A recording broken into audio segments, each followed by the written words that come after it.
Okay, Kerala to Manali பயணத்தில் இன்றைக்கி 85வது நாள். நேற்று சுத்தமாக வீடியோ எடுக்கல, பஞ்சாப்குலாம் நம்ம வீடியோவே எடுக்கல. ஓகே, இன்னைக்கு ஸ்டார்ட் பண்ணலாம் வீடியோ.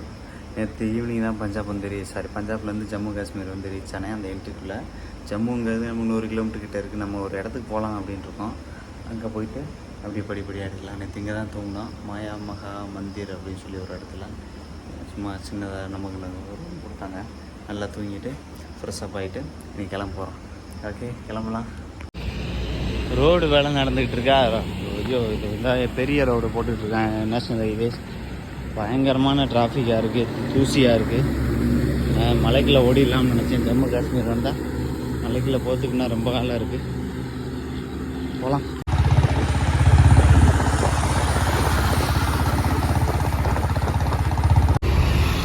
இதுதான் எய்ம்ஸ் மருத்துவமனை. இங்கே சாம்பாலேருந்து அப்படியே ஜம்மு காஷ்மீர் போகிற வழியில் இருக்குது. ஓகே, இதுதான் மெயின் ஜம்மு. வந்தடைஞ்சாச்சு. ஆனால் சரியான டிராஃபிக்காக இருக்குது. ரோடு வேறு கன்ஸ்ட்ரக்ஷன் நடந்துக்கிட்டு இருக்குது. நல்லா பயங்கரமான டிராஃபிக். ஓகே, ஏதோ ஒரு பெரிய நதி போகுது. என்ன நதின்னு எனக்கு தெரியல. ஆனால் வெறும் மண் கலரில் போகுது. இந்த சைடு இருக்குது ஜம்முவோட சிட்டி. கொசன்றது வேகமாக அங்கேருந்து தப்பிச்சு போகணும். ஏதோ ஒரு ஸ்டேடியம் மாதிரி ஒன்று இருக்குது இந்த சைடு. ஓகே, ஒரு ரெஸ்டாரண்ட்டு வந்தோம். ரொம்ப வெயில் அடிச்சு கொஞ்சம் டயர்டாக இருக்கேன்னு சொல்லி கொஞ்சம் நேரம் உட்காரலாம் அப்படின்னு ஒரு சின்ன ஏதோ குல்சாவாக ஏதோ சொன்னாங்க. சொன்னாங்க 70 ரூபா. ஒரு சாப்பிடலாம். நம்ம ஒரு சின்ன ரெஸ்டாரண்ட், பெருசாக தான் இருக்குது. ஓகே, சாப்பிட்லாம். ஓகே, காஷ்மீர் அந்த ஜம்மு சிட்டிக்குள்ளேருந்து கொஞ்சம் தூரம் தள்ளி வந்துட்டேன். 32 டிகிரி வெயில் அடிக்குது. இதுக்கே நம்ம வேர்த்து ஒழுகுது. ஓகே, போகலாம். எப்படா அந்த குளிரை பார்ப்போம் இருக்கு. ஓகே, மலைங்களுக்குள்ளே வந்தாச்சு.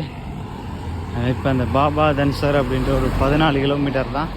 ஒரு சின்ன கோயில் சேவ் பண்ணி வச்சுருக்கேன் மேப்பில். அதனால் போகிறேன். பார்க்கவும் நல்லா இருந்துச்சு. போய் பார்த்துட்டு ரிட்டன் வரும்போது வைஷ்ணவி கோயில் போய் அந்த வைஷ்ணவி தேவி டெம்பிளுக்கு போயிட்டு அது கொஞ்சம் கிலோமீட்டர் ட்ரெக் பண்ணுற மாதிரி இருக்கும். ட்ரெக் பண்ணிவிட்டு அப்படியே அங்கிட்டு பெரிய ரோட்டை பிடிச்சி குல்மார்க் சைடு போகணும். இதுதான் பிளான். போகலாம். ஓகே, கட்ரா அப்படின்னு சொல்லி ஒரு சின்ன சிட்டிக்குள்ளே வந்திருக்கோம். இதுக்கப்புறம் நம்ம ஒரு 10-12 கிலோமீட்டர் போனோம் அந்த கோயிலுக்கு. ஓகே, போகலாம். இந்த மலை மேலே இப்படி போய் இங்கே ஒரு கோயில் இருக்குது. அது என்ன கோயில்னு தெரில. பக்கத்தில் ஒரு மேப்பில் பார்த்தேன், ஒரு பேர் போட்டிருந்துச்சு. திடீர்னு சரியான மழை கண்டு முன்னாடி. பூரா ஹில்ஸ் தான் நீ. ஓகே, போகலாம்.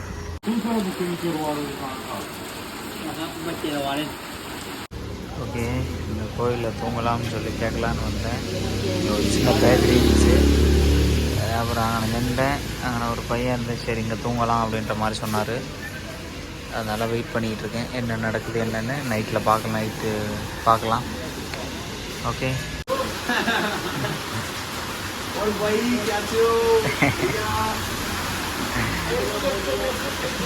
இந்த பையன் வந்து இவர் அப்போ நல்லா பாட்டு போடுறாரு, எல்லாத்தையும் ஒம்புத்துக்கிட்டே இருக்காரு. அவர் தான் நீங்கள் இன்றைக்கி நம்ம இங்கே தூங்கலாம் அப்படின்னு சொன்னார்.